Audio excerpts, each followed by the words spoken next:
Breaking news చూస్తున్నాం. పల్నాడు జిల్లా చిలకలూరిపేటలో road ప్రమాదం జరిగింది. కంటైనర్ లారీని వెనుక నుంచి కారు ఢీకొట్టింది. కారులో ప్రయాణిస్తున్న 5 విద్యార్థులు మృతి చెందారు. సీసీ కెమెరాలో ప్రమాద దృశ్యాలు రికార్డ్ అయ్యాయి.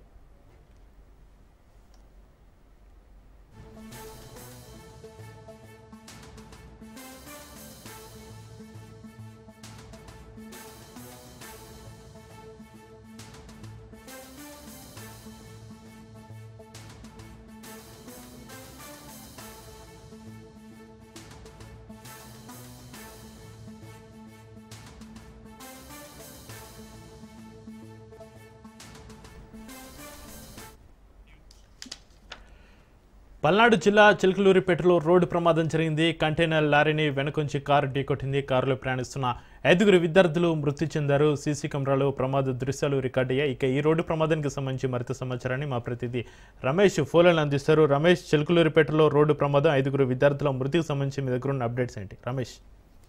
చక్రి, ఏదైతే మరి గుంటూరు జిల్లాకు సంబంధించినటువంటి ఏదైతే మరి జాతీయ రహదారిపై చిలకలూరుపేట జరిగినటువంటి ఇది ఒక ఘోర రోడ్డు ప్రమాదం అని చెప్పుకోవచ్చు. ఎందుకంటే ఒకే కారులో 6 ప్రయాణిస్తున్నటువంటి నేపథ్యంలో రాత్రి సమయంలో ఈ ఘటన చోటు చేసుకుంది. ఏదైతే మరి చెన్నై హైవే మీద వెళ్తున్నటువంటి ఒంగోలు వైపు వెళ్తున్నటువంటి కంటైనర్ ని అటు ఏదైతే మరి కారు ఢీకొన్నటువంటి నేపథ్యంలో మొత్తం 6 సభ్యులు దాంట్లో ఉన్నారు. ఏదైతే మరి మొత్తం 4 అక్కడికక్కడే కూడా మృతి చెందినటువంటి పరిస్థితి కనపడుతుంది. ఇప్పటికే అటు పోలీస్ అధికారులు సీసీ ఫుటేజ్ ద్వారా కూడా జరిగిన ఘటన పైన కూడా వెలుగులోకి తీసుకొచ్చారు. ఏదైతే మరి 5 వ్యక్తులు ఈ విజ్ఞాన కాలేజీ సంబంధించినటువంటి వ్యక్తులు 3 మా అయ్యప్ప మాల ధరించినటువంటి పరిస్థితి కనపడుతుంది. ఏదైతే మరి రామిరెడ్డి, అదేవిధంగా మహేష్, శ్రీకాంత్, అదేవిధంగా మరొకరు యశ్వంత్ ఈ రోజు మార్నింగ్ కూడా చనిపోయినట్టు కూడా నిర్ధారించారు. ఏదైతే మరి వినుకొండకు చెందినటువంటి వాసు అనే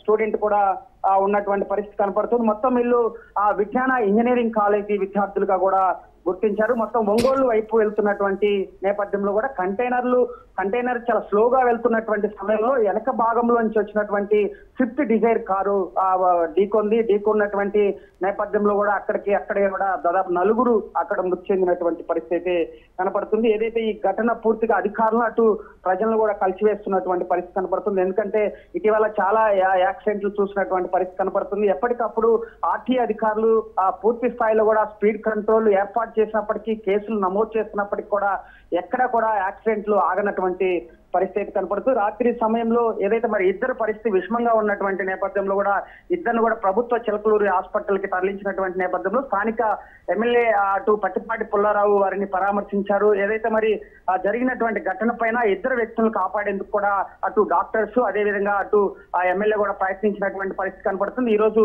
ఉదయం కూడా చనిపోయినట్టు కూడా నిర్ధారించినటువంటి పరిస్థితి. మరొక సభ్యుడు ఏదైతే మరి మద్దుకూరి కార్తిక్ అనే వ్యక్తి కూడా ఇప్పుడు ప్రైవేట్ ఆసుపత్రిలో చికిత్స పొందుతున్నాడు. ప్రైవేట్ హాస్పిటల్ గుంటూరుకి తరలించినటువంటి నేపథ్యంలో కూడా న్యూరాలజీ విభాగంలో చికిత్స పొందుతున్నాడు. ఏదైతే మరి 6 సంబంధించినటువంటి ఘటన పైన పోలీస్ అధికారులు కేసు నమోదు చేశారు. ఏదైతే కంటైనర్ కి సంబంధించి యాక్సిడెంట్ ఏ విధంగా జరిగిందనే విషయం పైన కూడా పోలీసులు సీసీ ఫుటేజ్ ద్వారా జరిగినటువంటి ఘటన పైన కూడా అటు వెలుగులో తీసుకొచ్చినటువంటి పరిస్థితి కనపడుతుంది. మనం విజువల్స్ లో స్పష్టంగా చూసుకోవచ్చు. ఆ కంటైనర్ ఏదైతే మరి కారు కంటైనర్ వెళ్తున్న డాక్టర్స్ ని లోడ్ తో వెళ్తున్నటువంటి కంటైనర్ ని ఒక్కసారి కూడా వెనక భాగంలోంచి ఢీకొన్నటువంటి నేపథ్యంలో క్షణాల్లో కూడా పూర్తిగా మరి ఢీకొనటం, అదేవిధంగా 4 అక్కడికక్కడే మృతి చెందటం, పూర్తిగా కూడా కారులో ఇరుక్కుపోయినటువంటి నేపథ్యంలో పోలీసులు అక్కడికి వెళ్ళినటువంటి రూరల్ సిఐ పూర్తి స్థాయిలో వాళ్ళని తీసి అక్కడికక్కడే వెంటనే కూడా అటు పోస్ట్ మార్టం రిపోర్ట్ కూడా పంపించినటువంటి పరిస్థితి కనపడుతుంది. ఇది ఘోర యాక్సిడెంట్ అని చెప్పుకోవచ్చు. ఎందుకంటే రాత్రి నుంచి అటు స్థానిక ఎమ్మెల్యే పట్టిపాటి పుల్లారావు 2 వ్యక్తులను కూడా ప్రాణాలు కాపాడేందుకు కూడా మెరుగైన వైద్యం అందించేందుకు కూడా తీవ్ర ప్రయత్నాలు అయితే కొనసాగాయి. ఏదైతే కార్తిక్ విషమంగా రాత్రి నుంచి కూడా ముచ్చువార్తతో కూడా మరి చాలా ఇబ్బందులు గురైనటువంటి నేపథ్యంలో రాత్రి సరిపోయినట్టు కూడా ఆయన గుర్తించినటువంటి నేపథ్యంలో కూడా ఏదైతే ఈ ఘటన పైన ఇప్పటికే మరి ఆర్టీఏ అధికారులు కూడా ఆరా తీస్తున్నారు. ఏదైతే మరి పల్నాడు జిల్లా కలెక్టర్ కూడా శుక్లా కూడా అక్కడికి వెళ్లారు. ఏదైతే మరి అక్కడ ఉన్నటువంటి ఘటన పైన ఏ విధంగా జరిగిందనే దానిపైన కూడా ఆ సీసీ ఫుటేజ్ ద్వారా కూడా మరి తీసుకొచ్చి ఏదైతే మరి దీనిపైన విచారణ అయితే కొనసాగుతున్నటువంటి పరిస్థితి. మొత్తం కాలేజీ విద్యార్థులు పూర్తి స్థాయిలో వారి కుటుంబ సభ్యులు కూడా శోక సముద్రంలో మునిగిపోయినటువంటి పరిస్థితి కనపడుతుంది. ఎందుకంటే పూర్తి స్థాయిలో ఇంజనీరింగ్ చదువుతున్నటువంటి విద్యార్థులు మరి ఇంత ఘటన జరిగినటువంటి నేపథ్యంలో అటు పూర్తి స్థాయిలో తల్లిదండ్రులు కూడా చాలా ఇబ్బందులకు గురవుతున్నటువంటి పరిస్థితి. ఏది ఏమైనా జరిగినటువంటి ఘటన పైన అధికారులు కేసు నమోదు చేశారు. దీనిపైన కూడా విచారణ అనంతరం కూడా మరి ఎవరైతే బాధ్యులున్నారో వారిపైన చర్యలు తీసుకునేటువంటి అవకాశం చక్రి. అయితే రమేష్, ఈ ఘోర కారు ప్రమాదానికి గల కారణం నిర్లక్ష్యమైన డ్రైవింగ్, అతివేగమే కారణమా, లేదంటే కారులో ఏదైనా సాంకేతిక లోపం సంభవించి ఉండొచ్చా? పోలీసు అధికారుల నుంచి అందుతున్న సమాచారం ఏంటి రమేష్?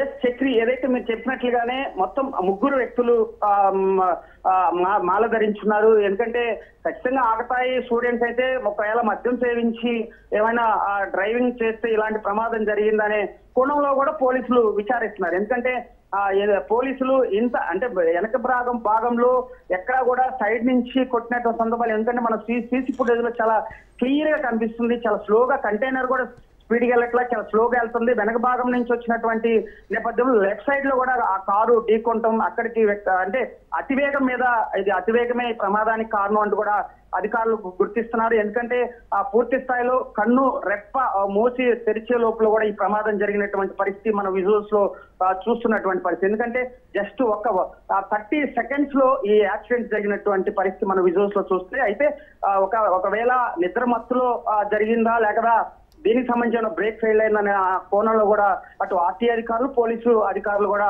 విచారణ కొనసాగిస్తుంది. ఏది ఏమైనా 5గురు మృతి చెందినట్టు కూడా అధికారులు అధికారికంగా గుర్తించారు. రాత్రి 4 అక్కడికక్కడే మృతి చెందినటువంటి నేపథ్యంలో ఈ రోజు ఉదయం కార్తిక్ చనిపోయినట్టు కూడా నిర్ధారించారు. మొత్తం 6గురు ప్రయాణిస్తున్నటువంటి అటు ఒంగోలు వైపు వెళ్తున్నటువంటి చెన్నై హైవే రహదారి పైన ఈ ఘటన చోటు చేసుకుంది. ఏదైతే మరి ఆర్టీ అధికారులు చాలా స్పష్టంగా ఏదైతే మరి జాతీయ రహదారులపై స్పీడ్ కంట్రోల్ మీటర్లు ఏర్పాటు చేశారు. మనం ఇటీవల రాజ్ న్యూస్ కూడా ఏదైతే యాక్సిడెంట్ల పైన కూడా ఆర్టీ అధికారులని ప్రశ్నించింది. ఏదైతే ఇటీవల జరుగుతున్నటువంటి బస్సు ప్రమాదం కానీ, కర్నూలు బస్సు ప్రమాదం కానీ, అదేవిధంగా తెలంగాణలో జరిగినటువంటి రోడ్డు ప్రమాదాల పైన కూడా ఒక స్పెషల్ డ్రైవ్ నిర్వహించినటువంటి సమయంలో కూడా ఆర్టీఏ జిల్లా స్థాయి అధికారులను కూడా మనం ప్రశ్నించాము. ఏదైతే స్పీడ్ కంట్రోల్ పూర్తిగా కూడా అధికారుల నిర్లక్ష్య వైఖరి కనిపిస్తుందని కూడా ప్రశ్నించినటువంటి నేపథ్యంలో వారికి సంబంధించి కూడా ఒక స్పెషల్ డ్రైవ్ నిర్వహించారు. ఆర్టీ అధికారులు స్పీడ్ కంట్రోల్ మిషన్స్ ఏర్పాటు చేసి వారికి చలానా రూపంలో కూడా వారి చలానాలు కూడా పెనాల్టీలు వేస్తున్నటువంటి సమయంలో ఖచ్చితంగా ప్రజల్లో ఒక అవేర్నెస్ రావాల్సినటువంటి అవసరం ఉంది. ఎందుకంటే ఈ రోజు కార్లు పూర్తి స్థాయిలో హై ఎండ్ కార్లు వాహనాలు రోడ్లపైకి వస్తున్నటువంటి నేపథ్యంలో కూడా పూర్తి స్థాయిలో స్పీడ్ కంట్రోల్ కూడా అధికారులు నిర్లక్ష్యం వైఖరి కనిపిస్తున్నటువంటి పరిస్థితి. కేవలం 80 నుంచి 100 స్పీడ్ వెళ్లాల్సినటువంటి కార్లు దాదాపు 120 నుంచి 140 స్పీడ్లు. ఎందుకంటే చెన్నై రహదారికి సంబంధించి కూడా ఎక్కడ కూడా ఎలాంటి స్పీడ్ బ్రేకర్లు కానీ గుంతలు లేనటువంటి నేపథ్యంలో భారీగా కూడా స్పీడ్ గా వెళ్లేటువంటి అవకాశం ఉంది. 140, 120 నుంచి 140 స్పీడ్ లో వెళ్తున్న వాళ్ళు కూడా ఇలాంటి ప్రమాదాలు జరుగుతున్నాయని చెప్పుకోవచ్చు. ఎందుకంటే పూర్తి స్థాయిలో మరి కంటైనర్ చాలా స్లోగా వెళ్తుంది. ఏదైతే మరి కన్ను రెప్ప మూసి తెరిచే లోపు ఈ ప్రమాదం చోటు చేసుకుందని చెప్పుకోవచ్చు. ఖచ్చితంగా అటు డ్రైవర్ అలర్ట్ గా ఉండాల్సినటువంటి పరిస్థితి ఉంది. ఏదైతే ఈ ప్రమాదాలను ముందస్తుగా కూడా అధికారులు అవేర్నెస్ తీసుకురావాల్సినటువంటి అవసరం ఉంది. అదేవిధంగా మనం ఏదైతే మరి హైవే రహదారులకు సంబంధించి కూడా ఒక డేంజర్ జోన్స్, డేంజర్ హెచ్చరికలు బోర్డులు పూర్తిగా కూడా ఎక్కడ కనిపించినటువంటి పరిస్థితి. ఎందుకంటే రహదారులు పూర్తిగా కూడా కొత్త రహదారులు అటు చెన్నై హైవే పనులు జరుగుతున్నటువంటి నేపథ్యంలో అదే అధికారాలకు సంబంధించిన నేషనల్ రహదారికి సంబంధించినటువంటి హెచ్చరికలు ఎక్కడ కూడా బోర్డులు ఎక్కడ కనపడినటువంటి పరిస్థితి. ముందస్తుగా కూడా అధికారులు ఇలాంటి ప్రమాదాలని అరికట్టాలంటే ఆర్టీ అధికారులు తీవ్రంగా పనిచేయాలి. ఎందుకంటే అతి స్పీడ్ కానీ అదేవిధంగా డ్రైవర్లకి అవగాహన కానీ ముందస్తు హెచ్చరికలకు సంబంధించినటువంటి బోర్డులు కూడా ఏర్పాటు చేయాల్సినటువంటి బాధ్యత అటు ఆర్టీఏ అధికారుల పైన ఉంది. కేవలం ఇలాంటి ప్రమాదాలు జరిగినప్పుడు మాత్రమే అధికారులు అరాకొరా చర్యలు తీసుకుంటున్నారు తప్ప కూడా ఎక్కడా కూడా చర్యలు శూన్యమని చెప్పుకోవచ్చు. ఎందుకంటే ఆర్టీఏ అధికారులు ఇలాంటి ప్రమాదాలు ముందస్తుగా కనుక వాళ్ళకి అవగాహన కానీ అదే కనుక హెచ్చరికలు కనుక చేస్తే కూడా ఈ ప్రమాదాలని నుంచి కూడా అరికట్టేటువంటి ప్రయత్నం ఉంది. ఆ దిశగా ఆర్టీఏ అధికారులు పనిచేయాల్సినటువంటి పరిస్థితి కనపడుతుంది. ఏది ఏమైనా ఆరుగురు ప్రయాణిస్తున్నటువంటి కారులో 5గురు మృతి చెందారు. 5గురు కుటుంబాలు తీవ్రంగా నష్టపోయినటువంటి నేపథ్యంలో స్థానిక ఎమ్మెల్యే పట్టుపాటి పుల్లారావు అక్కడికి ఘటనా స్థలానికి చేరుకొని ఖచ్చితంగా ప్రభుత్వం ఆదుకుంటుందంటూ కూడా వారికి హామీ ఇచ్చినటువంటి పరిస్థితి అయితే కనపడుతుంది. Chakri. Right, thank you Ramesh.